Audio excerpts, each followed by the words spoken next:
정용실의 뉴스 브런치.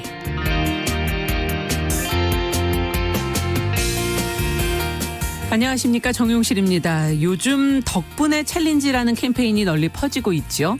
어제 문재인 대통령도 참여를 했는데요.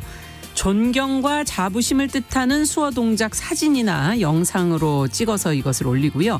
그 밑에 덕분에 챌린지, 의료진 덕분에 이런 해시태그를 붙이는 그런 캠페인이죠. 코로나19 의료진을 응원하기 위해서 중앙재난안전대책본부가 이달 중순에 제안을 했다고 합니다. 오늘이 코로나19 국내 발생 100일이 되는 그런 날인데요. 긴 시간 밤낮으로 고생해온 의료진들에게 이 100이라는 숫자 어떤 의미로 다가오게 될지 감히 짐작하기가 어렵습니다. 한 가지 분명한 것은 이들 덕분에 많은 환자들이 감염병에서 회복이 돼 일상으로 돌아갈 수 있었다는 그런 사실이죠. 알고 보면 우리가 누리는 것의 대부분은 누군가가 하는 그 덕분에 이루어지는 것들인데요. 그 고마움을 자주 잊고 살게 됩니다. 오늘 아침 마신 커피 한 잔, 또 큰 탈 없이 살아가는 하루하루, 이게 누구 덕분일까? 떠오르는 얼굴 장면들 속에는 이 마스크에 눌린 의료진의 모습도 분명히 들어있겠죠. 자, 4월 28일 화요일 정용실의 뉴스 브런치 시작하겠습니다.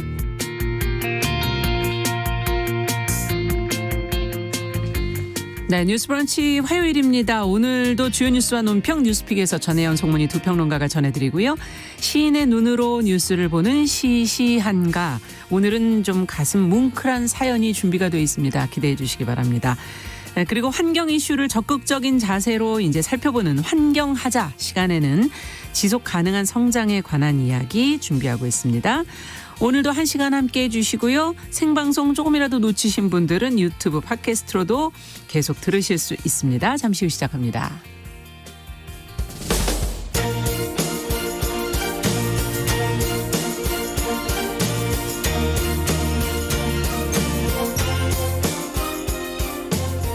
여성을 위한 시사정보 프로그램 KBS 1라디오 정용실의 뉴스 브런치. 여러분의 의견을 기다립니다. 샵 9730으로 문자 보내주세요.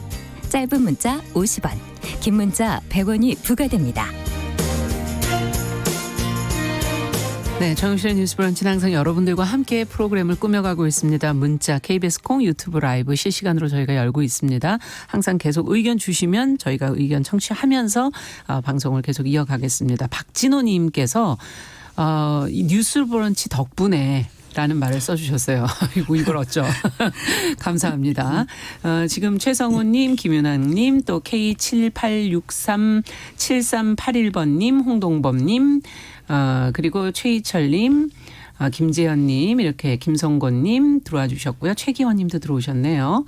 그리고 유튜브로도 산속 전원생활님, 이주경님, 이지연님 이렇게 들어와서 인사 건네주셨습니다. 감사합니다. 자, 오늘 주요 뉴스 또 뉴스픽에서 살펴보도록 하죠. 두 분 잘해 주셨어요. 공감 여성정치연구소의 송문희 박사님 안녕하세요. 네, 안녕하세요. 전혜연 시사평론가 안녕하십니까. 안녕하세요. 제가 요즘 외우는 이름이 있습니다. 네. 최희철님, 산속 전원생활님.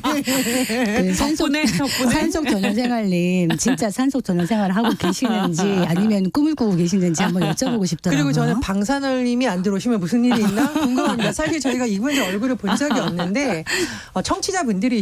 그래서 맞아요. 잘 모르지만 늘 감사드리고 있습니다. 덕분에 네, 저희 프로그램이 잘 되고 네. 있죠. 네, 감사드리고. 자, 그럼 오늘도 힘차게 좀 뉴스를 좀 전달을 해보죠. 첫 번째 뉴스는 지금 더불어민주당의 새 원내대표 경선이 지금 이제 준비되고 있는데 3파전으로 지금 치러질 것이다 하는 보도들이 나오고 있어요. 어떤 분들이 지금 나오는 건지 전혜연 평론가께서 좀 정리를 해 주시겠어요? 예, 먼저 당대표도 있고 원내대표도 있는데 어떤 차이점이 있냐 조금 설명을 드리자면 당대표 같은 경우에는 대부분 전 당원이 참여하는 선거를 통해서 많이 선출을 합니다. 그렇다 보니 뭐 국회의원이 아닌 일반 당원, 지역위원장 이렇게 참여를 하는데 원내대표는 국회에서 활동하는 의원들의 대표를 뽑는 것이기 때문에 의원들만 투표를 해서 뽑게 되고요. 네. 그렇다 보니까 당대표의 경우에는 뭐 예를 들면 황교안 전 대표 예를 들면 정치로 실제로 의원이 된 지 경력이 짧고 하지만 당대표를 할 수 있지만 원내대표의 경우에는 상대 당과 협상을 한다던가 국회 일정을 진행하는 주요 역할을 하기 때문에 대부분 중진 의원들이 그렇겠네요. 많이 도전을 합니다. 그래서 더불어민주당의 경우에도 보면 현재 뭐 출마 의사를 밝히거나 이렇게 거론되는 의원들이 대부분 중진 의원인데요. 네.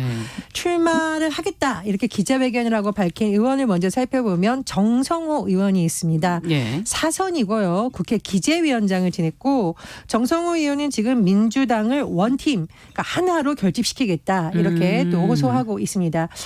그리고 이렇게 거론되는 의원들은 현재 이제 김태년 의원 사선 의원이 있는데요. 당의 정책위 의장을 역임을 했습니다. 그리고 네. 김태년 의원은 뭐 굳이 개파를 놔준다면 현재 대통령과 많은 친문이라고 많이 분류를 하고 있고요. 그 외에 또 전해철 의원이 있는데요. 삼선 의원입니다. 뭐 전해철 의원 같은 경우에도 대통령 비서실 민정수석 비서관을 지냈었고 그렇죠. 또 굳이 개파를 놔주자면 아무래도 현재 대통령과도 호흡을 맞는다라는 평가를 나오고 있습니다. 네. 그런데 사실 의원들이 어떤 평가를 내리고 누구에게 표를 줄지는 조금 지켜봐야 됩니다. 오늘까지 후보 등록 마감이고요. 5월 7일쯤 경선이 치러질 예정인데 이게 어느 때 원내대표 경선보다도 예측하기가 어렵다는 이유가 나오고 있습니다. 네. 그 이유는 20대 국회가 이제 임기가 끝나고 21대 국회가 출범하면서 이제 사실 그 새로운 의원들을 중심으로 이 판이 꾸려지게 되는데 초선 의원이 지금 굉장히 많습니다. 이거 초선 의원들의 표가 어디로 갈지 그러네요. 예측하기가 굉장히 어려운 거고요. 지금 초선 의원 같은 경우에는 68명, 68개 투표권이 이제 초선들에게 부여되는 거죠. 그래서 지금 새 의원들이 초선들을 열심히 찾아다니면서 읍소를 하고 있다고 하는데 과연 이 더불어민주당이 슈퍼 여당의 상황에서 그렇죠. 어떤 인물이 원내 사령탑이 될지 관심이 모아지고 있습니다. 네, 21대 국회 지금 지적해 주신 것처럼 그 어느 때보다 또 권한과 책임이 막중해진 그런 민주당 어떤 리더가 필요할 것인가 또 여기에 대해서는 우리가 좀 한번 미리 얘기를 좀 해보는 것도 중요하지 않을까 싶어요. 두 분은 어떻게 보시는지요? 뭐 훌륭한 분들이 나오셨습니다만 지금 슈퍼 여당이라고 하잖아요. 180명의 의원들을 이끌 어떻게 보면 막강한 권력을 갖고 21대 국회를 시작하는데 네. 오히려 이제 힘이 많기 때문에 실수가 있어서는 안 된다. 오히려 더 많은 부담감이 있을 수 있는 원내대표입니다. 이 원내대표가 해야 되는 일이 정부, 청와대와의 소통도 물론 중요하죠. 네. 그리고 야당과의 소통도 중요합니다. 네. 근데 청와대와 소통하는 거는 지금 좀 갈등이 있을 수가 있는 것이 180석을 가지고 청와대에 이제 국정 이행에 전적으로 이제 힘을 실어주면서 거의 뭐 예스 하는 정당으로 갈 것인가 아니면은 국회 본연의 임무를 살려서 청와대를 적절히 견제할 수 있는 또 이제 여당으로서 국회의 권한으로서 네. 할 수 있는 또 여지가 있는데 요 선을 어떻게 넘나들 것인가를 좀 봐야 되는데 지금 나온 분들 보면 그 정성호 의원 빼고는 좀 친문이라고 봐야 되죠. 그래서 청와대와 발을 맞추기는 더 쉬울 수가 있겠다 이런 생각이 들고 이제 성과를 이끌어내야 될 때 이 성과를 이끌어내기 위해서는 사실은 지금은 발목 잡게 할 수 있는 야당의 존재감이 매우 약해졌기 때문에 오히려 이럴 때일수록 야당과의 이제 소통이라든가 협치 이런 그렇죠. 승자의 너그러움을 보여줄 수 있는 좀 정무 감각이 있는 이런 원내대표가 온다면 좋겠다 이런 생각이 듭니다. 네. 어떻게 보십니까? 저는 첫째도 협치, 둘째도 협치, 셋째도 협치 두 분이 이렇게 다 협치를 중요하게 강조하고 생각하시네요. 싶습니다. 예. 제가 취재기자 시절에 원내대표단, 그러니까 뭐 원내대표, 원내수석 부대표, 원내대변인 이런 분들을 원내대표단이라고 하는데요. 실제로 거기에서 일했던 한 의원과 대화를 하면서 굉장히 깊이 생각을 하게 됐는데 이분이 이런 표현을 하셨습니다. 마치 국회가 권투 선수들이 링에 올라가서 싸우는 것처럼 되는 것이 너무나 슬프다. 그래서 사실 국회에서 협상을 하는 이유는 서로의 요구안을 적절히 절충을 해야 되는 그렇죠. 거고. 그게 정치죠. 그렇죠. 그건. 예. 과거에 뭐 법안 통과시키려고 문 걸어 잠그고 몸싸움하고 이런 거 안 하려면 굉장히 이 협치가 중요하거든요. 그런데 이 의원이 얘기한 바에 따르면 막상 들어가면 그게 쉽지가 않다. 그렇다 보니 마치 권투 선수처럼 상대를 KO 시켜야만 승부가 나는 듯한 분위기가 국회에 조성돼 있다고 얘기를 하더라고요. 네. 이분은 여당 출신이었고요. 그 쓰라린 경험을 바탕으로 어떤 당이 여당이 되든 이런 전차를 밟지 않았으면 좋겠다는 말씀을 하신 적이 있습니다. 그래서 제가 협치를 강조한 이유는 굳이 힘의 논리를 펴자면 지금 더불어민주당은 정말 슈퍼 여당이고 막강한 힘을 가지고 있습니다. 네. 그런데 거꾸로 생각을 해보면 우리나라에서 더불어민주당을 지지하지 않은 많은 국민들도 지금 있거든요. 그리고 국민들이 상대적으로 분노가 축적되어 있을 수도 있습니다. 그럼 어떤 현상이 나타나냐면은 작은 야당에 대해서 더 강력 투쟁을 주문하게 되고요. 이럴 경우에 협상이 제대로 하는 것이 아니라 야당이 원외 투쟁을 한다던가 국회 파행을 한다던가 이런 현상이 일어날 수 있습니다. 그럼 문재인 정부가 여러 가지 추진하고자 하는 과제가 어떻게 보면 속도를 내는 것 같지만 실제로는 국회가 파행이 되면 어떤 결과도 낼 수가 없는 거거든요. 그렇죠. 시간이 계속 갑니다. 그래서 새로운 원내대표는 오히려 작지만 강한 투쟁력을 갖게 될 그 소지가 다분히 있는 야당과의 협치가 굉장히 잘 돼야 된다고 생각을 하고요. 지금 보면 국회법상 새 국회 임기가 5월 30일 시작이 되는데 네. 7일 뒤에 국회의장, 부의장 선출해야 되고요. 3일 이내에 상임위원장도 뽑아야 됩니다. 날짜가 바트네요. 예, 뭐 얼마 안 됩니다. 그런데 이 법사위원장하고 예결위원장을 누가 가질 거냐 아마 여야가 굉장히 그렇죠. 신경전을 벌일 거거든요. 네. 여러 가지 뭐 법안 추진이라든가 문재인 예산 정부 문제라든지. 그렇죠. 문재인 정부 하반기에 추진해야 될 관련 내용의 예산 문제. 그래서 이 문제를 놓고 사실 여야가 굉장히 첨예하게 갈등을 할 수가 있는데 말씀드렸듯이 협상이 안 될수록 피해는 사실 국민에게 갑니다. 그래서 오히려 슈퍼 여당의 새 원내대표의 어깨가 더 무겁다. 저는 이렇게 봅니다. 그 2018년 19년 그때 나경원 그때 자유한국당 원내대표가 네. 원내대표 선출되고 나서 인사차 민주당에 갔죠. 그때 당시에 홍영표 네. 원내대표였는데 이분 보면은 원내대표 할 동안 늘 이렇게 입이 헐어 있었어요. 그만큼 힘들고 피곤했다는 얘기죠. 그때 가서 나경원 원내대표가 무슨 얘기를 했냐면 여야가 합의하면은 남자가 임신하는 것 빼곤 다 할 수 있지 않냐 이런 얘기까지 했었고 그때는 좀 분위기 괜찮았어요. 그러다가 또 이인영 원내대표 오면서 처음에 밥 잘 사주는 예쁜 누나 그렇죠. 이런 얘기하면서 훈훈했는데 또 막판에 분위기 아주 안 좋게 변했거든요. 사실은 원내대표가 역할이 할 수 있는 일들이 많습니다. 지금 초선 68명이라 아까 얘기하셨는데 이분들은 당선되는 순간 4년 뒤 재선을 생각하거든요. 네. 그래서 아마 이번 표결에서도 당내 계파보다는 어떤 분들이 본인들의 이해관계에 더 합당할까 이거를 계산하지 않을까 이런 생각은 좀 드는데요. 일단 계파나 어떤 사심 없이 합리적인 분이 왔으면 좋겠다 이런 생각이 듭니다. 조금 우리 국민들에게 씁쓸한 기억을 남겼습니다만 그 나경원 원내대표가 밥 잘 사주는 예쁜 네. 누나 이거 얘기했었는데 사실은 여야 소통이 그렇게 잘 된 것 같지는 않습니다. 그리고 이인영 원내대표하고 나경원 원내대표가 이렇게 처음 만나면 사진을 찍는데 그때도 굉장히 화기애애한 모습이었고 나경원 원내대표가 옷을 민주당의 상징색인 뭐 파란색 계열의 네. 옷을 입고 그러니까 잘해보자 이런 의미를 나타냈던 그렇죠. 거죠. 그래서 21대의 새로운 원내 이제 대표가 각 당에서 선출이 되겠죠. 통합당도 5월 8일 선거가 예정되어 있습니다. 그러면 이제 양쪽이 또 상견례를 하고 언론에 나와서 악수를 하며 웃을 텐데 네. 21대 국회에서는 악수하며 웃는 모습 막바지까지 조금 볼 수 있도록 양쪽 모두 그러니까요.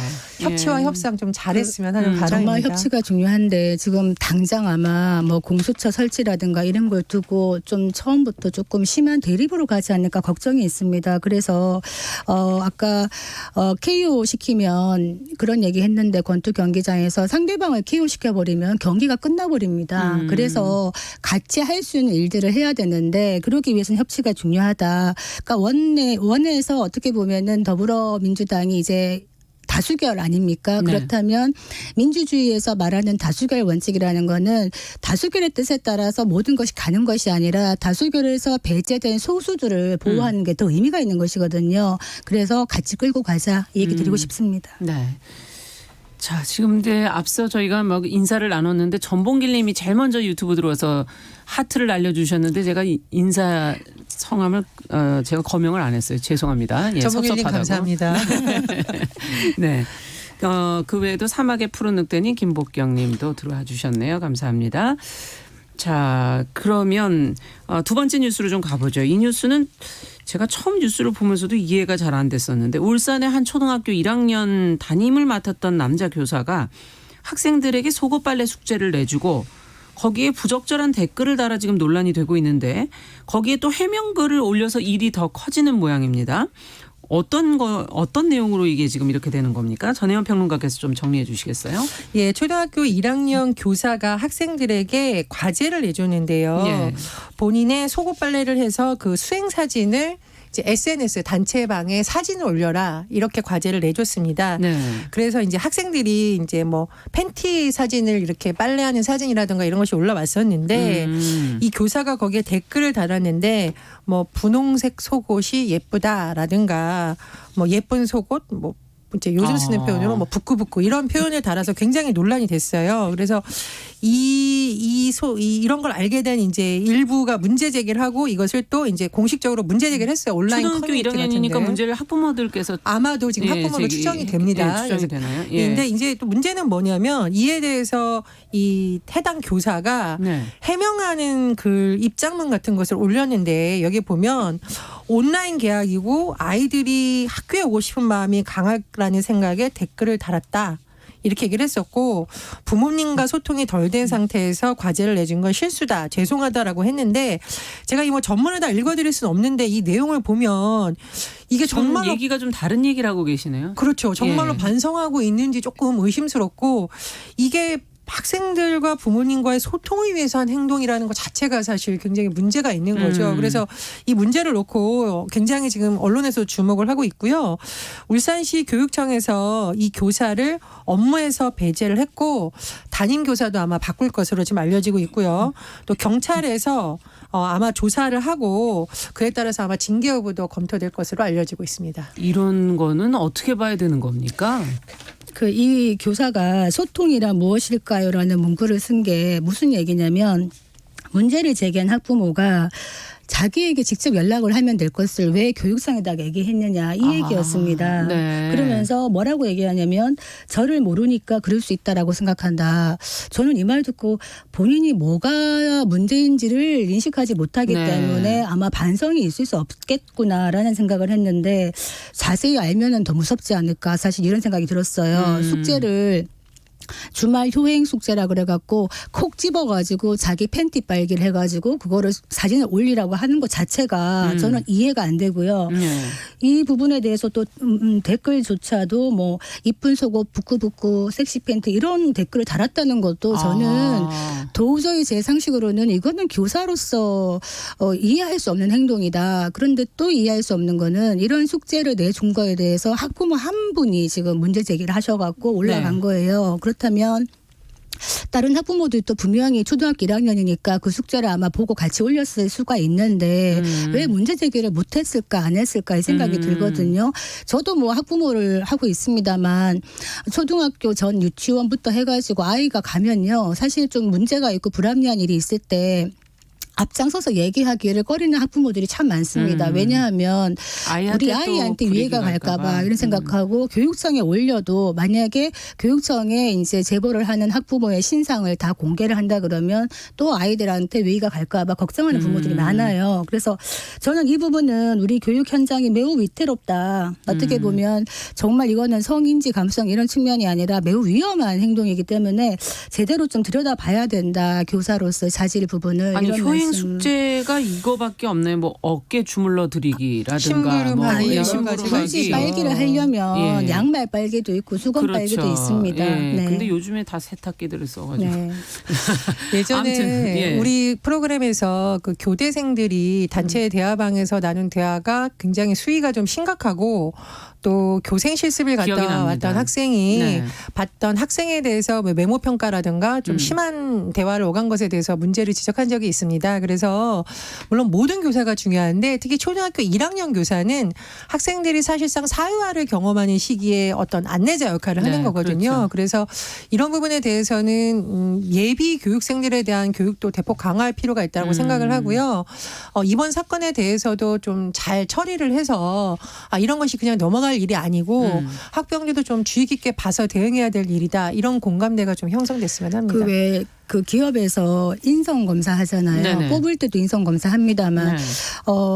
일단 저는 교사들이 굉장히 중요한 시기가 이 초등학교 시절에 교사가 학생들에게 미치는 영향이 크죠. 정말 큽니다. 네. 저도 돌아봐도 그렇고요.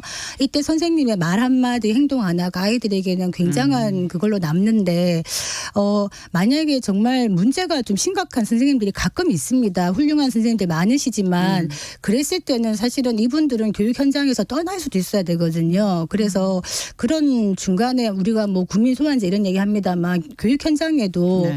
좀 부적절한 교사를 걸러내는 어떤 장치도 좀 필요하다. 저는 좀 학부모 입장에서는 그런 네. 생각을 많이 하게 됩니다. 이번에 좀 생각을 해봐야 될 네. 문제가 나온 것 같네요. 자, 정용실의 뉴스브런치 더공감 여성정치연구소 송문희 박사, 전혜연 시사평론가와 함께 뉴스픽 진행하고 있는데요. 자, 이번에는 코로나19 확산으로 나온 어떤 결과라고 해야 될까요? 가정폭력이 지금 세계적인 사회 문제로 지금 떠오르고 있는 상황입니다. 우리나라는 신고 건수가 조금 줄었다 이렇게 지금 보도가 나오고 있는데 이게 또 도리어 더 위험할 수도 있다 이런 지적도 지금 나오고 있고요. 관련 내용을 좀 송 박사님께서 좀 정리해 주시겠어요? 네, 지금 코로나 시대에 어떻게 보면 가정폭력이라는 현주소를 볼 수가 있는데요. 수많은 여성이 가장 안전해야 할 집에서 위협에 노출돼 있다. 경제 사회적 압박과 공포가 커지면서 가정 내 폭력이 늘어나고 있다. 이 말을 누가 했을까요? 지난 4월 5일에 구테우스 유엔 사무총장이 한 말입니다. 네. 지금 세계적으로 가정폭력이 증가하고 있다는 거예요. 그러니까 전염병 때문에 밖을 못 나가니까 집에 주로 모여갖고 있는데 네. 그러면서 가정폭력의 기회가 훨씬 증가하고 있다는 거예요. 큰일이네요. 그리고 이런 불안감들을 네. 좀 약자라고 할 수 있는 여성에게 푼다는 거죠. 그래서 지금 보면은 프랑스 같은 경우에도 이동 제한령이 내려지다 보니까 가정폭력이 32%나 증가했고 영국과 북아일랜드도 20% 증가했다 그래요. 예. 미국도 마찬가지입니다. 그런데 참 재미있게도 우리나라는 오히려 가정폭력 신고가 줄었다고 나오는 거예요. 조사 결과에 네. 의하면 왜 그럴까요? 한 4.9% 감소했다. 그러면 한국은 부부 사이에 너무 이가 좋아서 이게 줄어들었나라고 생각할 수 있는데 그게 아니라 오히려 119 신고에 잡히지 않는 가정폭력은 더 증가할 수도 있다는 겁니다. 왜냐하면은 집에 같이 붙어 있다 보니까 가해자와 온종일 붙어 있으니까 신고할 수 있는 틈을 못 노리는 거예요. 그럴 수도 있고 가정폭력이 또 너무 심해져가지고 피해자들이 신고할 엄두를 못 낸다거나 예. 그런 것들이 한국 여성의 전화에 지금 전화가 많이 온다는 겁니다.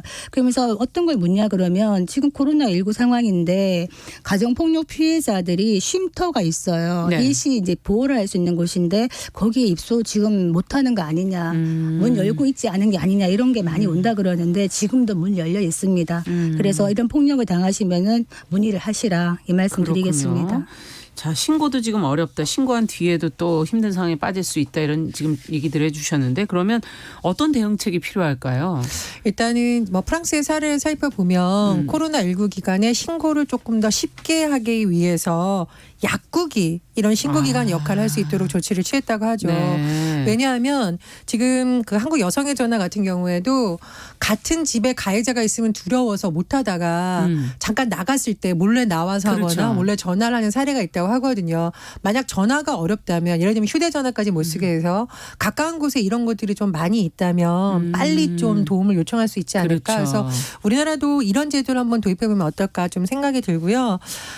제가 사실 현장에서 이 가정폭력 피해자의 당사자들을 보기도 하고 그 피해자들을 돌보는 분들을 좀 많이 만나봤었는데요. 제가 정말 가슴 아픈 사례를 본 적이 있습니다. 제가 사실 밖에서 울고 들어왔습니다. 오늘 안에서 울까 봐.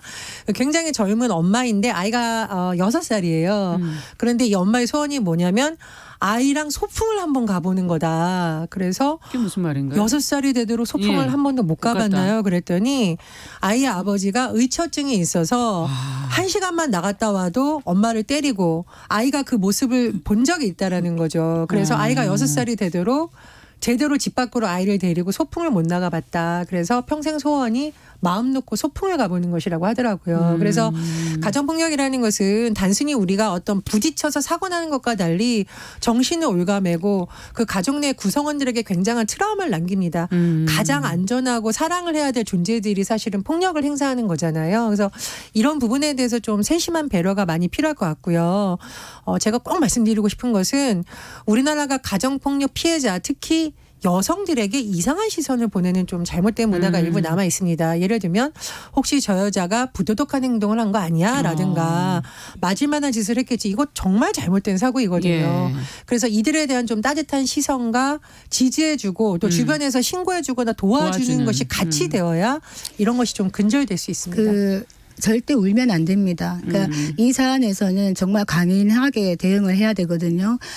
저도 이제 가정 갈등이나 이런 상담을 해보다 보면 이런 얘기를 많이 해요. 차마 이제 내가 맞았는데 친정 부모에게는 말을 못하고 속상해 하실까봐 시어머니한테 얘기를 했대요. 그랬더니 이제 지원을 얘기를 한 거죠. 극복을 하기 도와달라. 위해서. 그랬더니 이제 시어머니 하시는 말씀이 네가 어떻게 했길래 맞기까지 했냐.